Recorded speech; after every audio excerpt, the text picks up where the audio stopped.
Como cada año y con ocasión del Día Mundial de la Seguridad y la Salud en el Trabajo, que tiene lugar el 28 de abril, la OIT promueve una campaña global que este año tiene por lema "Actuemos juntos para promover una cultura positiva de la seguridad y la salud en el trabajo". Junto a esta campaña también hemos elaborado un informe dedicado a la importancia del diálogo social en materia de seguridad y salud para construir esta cultura. En los próximos minutos vamos a compartirles algunos de los principales contenidos de este informe. Si hablamos de diálogo social en materia de seguridad y salud, es necesario en primer lugar que recordemos que para la OIT el diálogo social comprende todo tipo de negociación o consulta o simplemente el intercambio de información entre gobiernos, representantes de los trabajadores y de los empleadores sobre temas de interés común relacionados con la política económica, social o laboral. El diálogo social puede ser informal o institucionalizado o a veces una combinación de ambas modalidades. Puede tener lugar a diferentes niveles y así podemos hablar de diálogo social internacional, nacional, regional, local o a nivel del lugar o centro de trabajo. Y puede involucrar a interlocutores sociales de diferentes sectores económicos o del mismo sector económico, empresa o grupo de empresas. El diálogo social también puede adoptar distintas formas. Así podemos hablar de diálogo social tripartito cuando se involucra a representantes de los gobiernos, fundamentalmente de los ministerios de trabajo, pero también de otros ministerios cuyo rol o funciones pudieran ser relevantes en el ámbito laboral, junto a los representantes de las organizaciones más representativas de empleadores y trabajadores. En determinados casos, y cuando las materias trascienden de las propias del mundo del trabajo, podemos hablar también de diálogo tripartito plus, en la medida en que pueden participar representantes de otros intereses de la sociedad civil. Y por último, en tercer lugar, el diálogo bipartito, es decir, aquel que puede desarrollarse directamente entre representantes de las organizaciones de empleadores y de trabajadores o también a nivel del lugar de trabajo o de la empresa entre los propios trabajadores y o sus representantes con la dirección de la empresa. En este caso, el diálogo bipartito también puede adoptar la forma de negociación colectiva o de simple colaboración al nivel del lugar de trabajo. Es importante que destaquemos que el diálogo social es un elemento fundacional de la OIT, no solo porque ya aparece en el propio texto fundacional, en la Constitución, en 1919, sino también porque de alguna forma está inspirada la estructura tripartita de la OIT en estos procesos de diálogo social.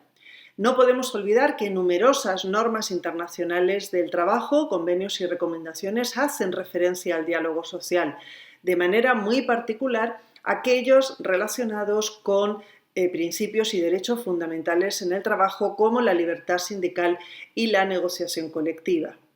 Recientemente también algunas declaraciones tripartitas resaltan la importancia del diálogo social, como es el caso de la Declaración sobre la Justicia Social para una Globalización Equitativa o la Declaración del Centenario de la OIT sobre el futuro del trabajo.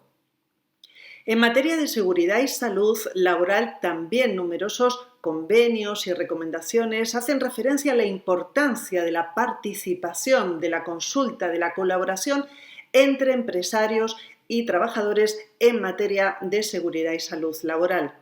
Este es el caso, por ejemplo, del Convenio 155 sobre seguridad y salud en el trabajo, del Convenio 161 sobre los servicios de salud y del Convenio 187 que regula el marco promocional de la seguridad y la salud en el trabajo. En todas estas normas, la consulta, la participación, el diálogo social son elementos transversales. Podemos distinguir dentro del diálogo social en materia de seguridad y salud varios niveles. El diálogo social a nivel nacional y el diálogo social a nivel del centro o del lugar de trabajo. A nivel nacional, la participación de los interlocutores sociales en la gobernanza de la seguridad y la salud laboral es una condición necesaria para la construcción de esta cultura positiva de la seguridad y la salud en el trabajo. Y es que los actores sociales, incluso en las temáticas de seguridad y salud, pueden tener perspectivas o visiones diferentes. Es necesario, por lo tanto, el debate, la consulta para el acercamiento de las posiciones y para poder adoptar acciones conjuntas. En este sentido, es muy importante las instancias de diálogo social tripartito a nivel nacional para avanzar, por ejemplo, en la formulación de políticas y programas nacionales de seguridad y salud en el trabajo, tal y como destacan los convenios 155 y 187, pero también, por ejemplo, para adoptar marcos regulatorios, normas en materia de seguridad y salud. Y es que cuando estos marcos legislativos están basados en el diálogo social, han sido consensuados, no solamente van a tener una mayor legitimación, sino que también va a ser mucho más fácil su cumplimiento efectivo, incluso cuando se trata de aquellas normas más complejas. La pandemia por COVID-19 ha supuesto enormes desafíos para el mundo del trabajo y particularmente para aquellos ámbitos relacionados con la seguridad y la salud. Pero en cambio también ha sido una enorme oportunidad para avanzar tripartitamente o bipartitamente en la mejora de las condiciones de seguridad y salud y particularmente en la lucha frente al contagio de la enfermedad en los lugares de trabajo. Así, algunos estudios señalan que el 83% de los sindicatos encuestados habían adoptado medidas de diálogo social en el diseño de sus respuestas a la pandemia y un 59% de los países entrevistados también señalaron que el diálogo social estuvo en el centro de estas respuestas nacionales a la pandemia. Se ha producido, por tanto, un incremento del impacto de la seguridad y la salud en las agendas de negociación, particularmente en temas como la evaluación de los riesgos biológicos o, por ejemplo, también en las políticas de vacunación. El convenio 187 de la OIT sobre el marco promocional señala que dentro de los sistemas nacionales de seguridad y salud en el trabajo, los estados ratificantes deben velar por el establecimiento de órganos nacionales tripartitos en materia de seguridad y salud laboral. Estos órganos, consejos o comités tripartitos, van a ser el foro de discusión y de formulación de políticas, programas y, en definitiva, del fortalecimiento de los distintos elementos que conforman un sistema nacional de seguridad y salud. América Latina cuenta con experiencia y larga tradición en este sentido y de hecho el informe se hace eco de un estudio comparado reciente que analiza los marcos regulatorios, los desafíos y los avances de los consejos consultivos tripartitos nacionales de 6 países de la región, a saber, Argentina, Costa Rica, Brasil, México, Perú y Uruguay. Junto a este diálogo social a nivel nacional es importante también referirnos al diálogo social a nivel del lugar de trabajo.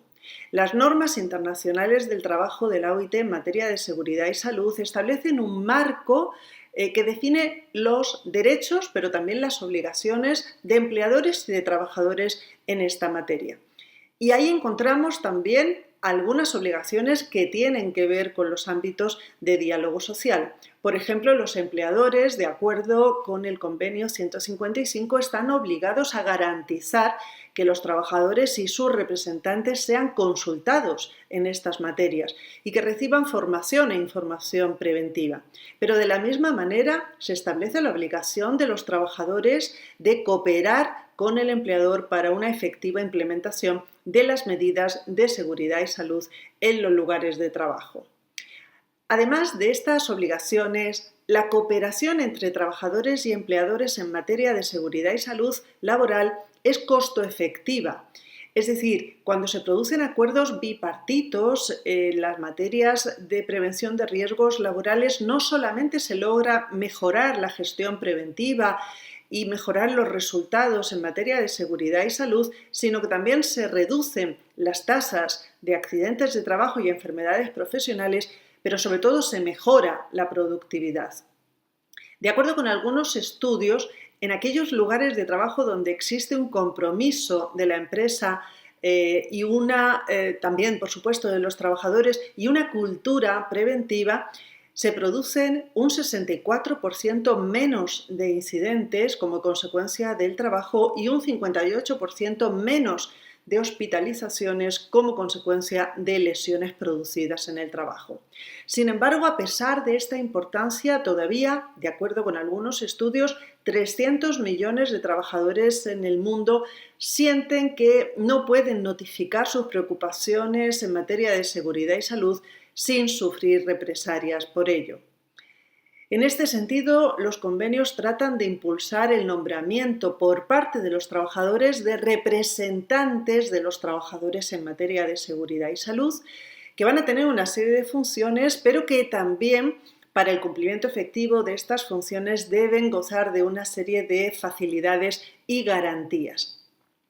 Es muy importante el involucramiento de estos representantes de los trabajadores en los comités conjuntos o comités mixtos de seguridad y salud en el trabajo, es decir, instancias bipartitas de diálogo social a nivel del lugar de trabajo y que están conformadas por el mismo número de integrantes por parte de los trabajadores y por parte de la empresa.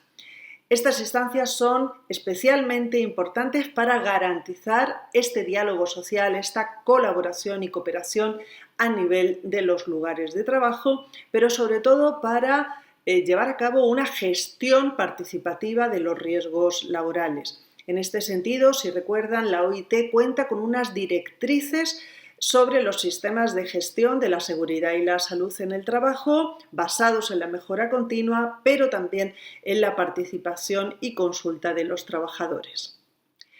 Hasta ahora hemos hablado de diálogo social, pero si recuerdan, el informe está referido al diálogo social para fomentar una cultura positiva de la seguridad y la salud en el trabajo. ¿Qué entendemos por cultura positiva?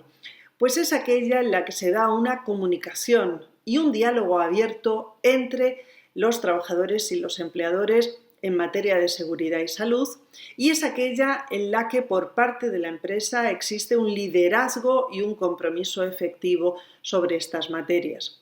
Una cultura positiva de la seguridad y la salud laboral se basa en principios tales como la participación, la confianza, la resiliencia y la justicia, entre otros. Antes de conseguir una cultura positiva en materia de seguridad y salud, es posible que las empresas que avancen en este sentido atraviesen distintas etapas. Por ejemplo, existe una primera etapa que se llama patológica, cuando no hay una especial importancia sobre el cumplimiento de las normas en materia de seguridad y salud en los lugares de trabajo. Posteriormente puede que se acceda a lo que se llama una cultura reactiva, es decir, ya se le da importancia, pero como consecuencia de un accidente de trabajo o una enfermedad profesional, es decir, es una cultura culpable de alguna forma. Después también podemos encontrar ejemplos de lo que se llama cultura previsoria, es decir, ya se empieza a avanzar en una planificación de acciones en materia de seguridad y salud. Posteriormente se pasa a una cultura proactiva. Aquí ya trabajadores y empleadores trabajan con antelación, gestionan los riesgos laborales. Y por último, una cultura generativa, cuando de alguna forma la seguridad y la salud ya está integrada en todos los niveles de la empresa. Para finalizar, me gustaría decirles que esta pandemia, entre otras lecciones, nos ha dejado la importancia que tiene la participación y el diálogo social en la gobernanza de la seguridad y la salud en el trabajo. Hemos visto cómo aquellos países que tenían sistemas nacionales de seguridad y salud laboral más fuertes, más sólidos y sobre todo basados en instancias de diálogo social han logrado demostrar un mejor desempeño para afrontar la pandemia. Por eso nuestro mensaje es en el sentido de seguir fortaleciendo estas instancias de diálogo social para no solamente terminar de afrontar las consecuencias de esta crisis, sino también de alguna forma mantener esta fortaleza frente a futuras crisis o futuras emergencias que pudieran producirse. Muchas gracias por su atención y sobre todo por sumarse a esta campaña.